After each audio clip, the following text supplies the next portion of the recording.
Welcome to the channel, guys. Today I'm going to be talking about Resident Evil 2's remake and the big sudden lack of information and silence from Capcom, which funnily enough I think is actually a sign that we've got things to come, because as I've said before, Resident Evil 2's remake PR and advertisement campaign is very much reflective of Resident Evil 7.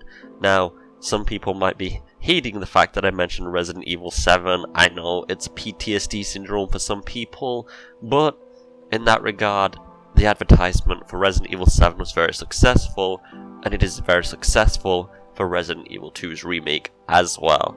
Now, Resident Evil 7 kind of had a little bit of silence during the same time last year, but then afterwards, if you remember, we got a bunch of streamers, individuals who are known in the community, etc., getting special tapes, and a lot of cool PR advertisements were done that were almost reflective of an action role-playing adventure.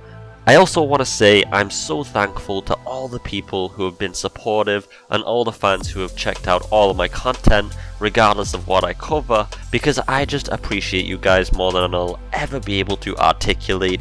You guys have kept the channel going, you guys have kept me going, you guys have kept the Resident Evil community going, and you guys are the real MVPs, and I truly do mean that. I'm just a little guy that conveys some of the thoughts that you all share, and you guys are the ones that make everything happen.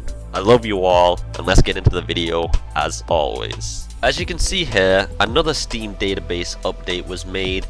This is official from Capcom, and if anyone does want to check out the SteamDB, you can check the packages area.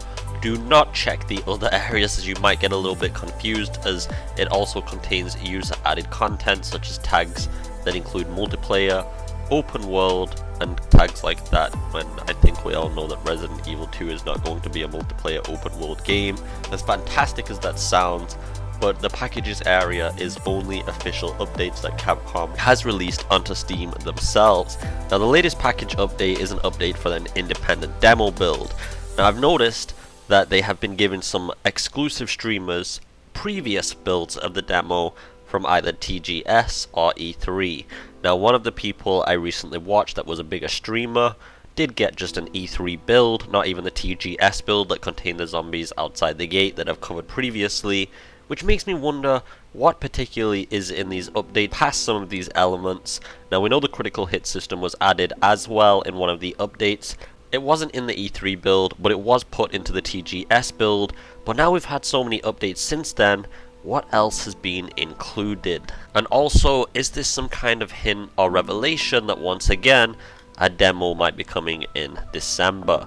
It's just the further we go along, the more evidence compiles to say yes, that is the truth, that there will be a demo coming out, because otherwise what would be the point of making all these updates to an independent build? And I've even covered that the exteriors have been changed and aren't fully modeled, even though they do exist in the E3 trailers. So this time it looks like they've cut the content out properly, unlike Resident Evil 7 that was data mined completely.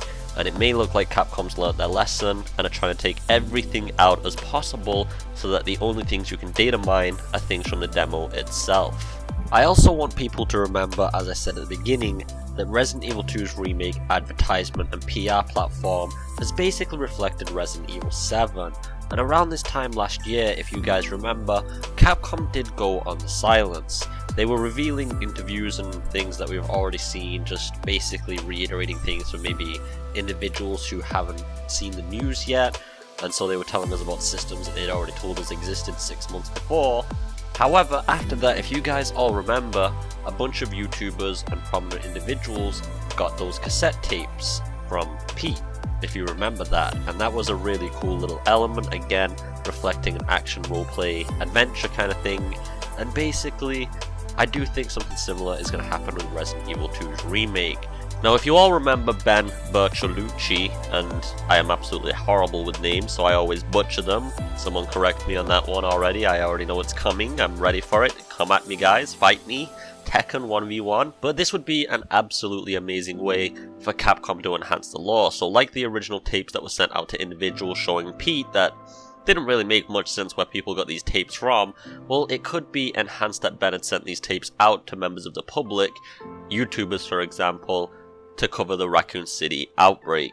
Now this would be a really great way to enhance the lore and make it even more immersive than any other game really has, and it'd be a really big Easter egg and nod back to the original game. Then later on, after receiving the tapes as part of the PR campaign that give us some additional details, we'll be able to go into the game, see his tapes, and eventually meet up with him like the original. And that would just be, in my opinion, a perfect opportunity for Capcom, as everything is already set up for this.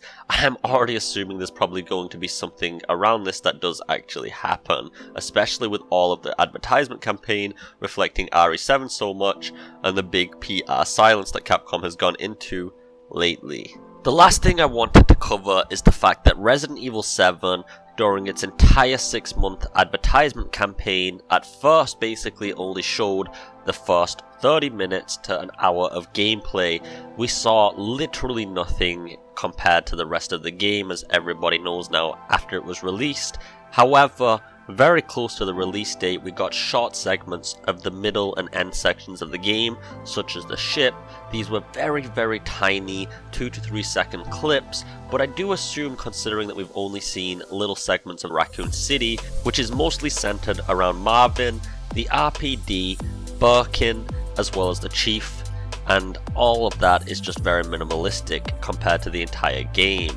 Now the other thing is, Capcom has said they've expanded the RPD heavily, and what we have been shown so far is only 1/10 of what we will actually have to fully experience when the game is released. Which does leave one wondering, how much are they actually going to show when the game comes out? Because again, like Resident Evil 7, it looks like we've only seen the first hour to 2 of gameplay, if even that. January cannot come around any closer at this point. I'm absolutely excited to see what Capcom's got in store for us, and I'm sure many of you can agree that due to the PR silence lately, something big must be coming. That sounded a little bit weird. I'm not gonna let's just skip past that. Can we cut that out, guys? Can we cut that? Okay, Jeff, we can cut that out. Thank you, Jeff. Alright, but anyway, let me know what you guys think about this in the comments below. Do you think something's going to be coming out? Do you think they're making a lot of independent demo build updates, preparing it for a public release, and all of the other things that I've talked about, such as a Ben PR campaign that would be really cool to be shown? Let me know your thoughts, like I said, below, and if you did enjoy the video, please do leave a like, a share, and a subscribe, or none of the above, because screw AvidExpert, he's just a clickbait asshole. Hope you're having a beautiful day. As always, take it easy, and join my Discord or we'll murder you.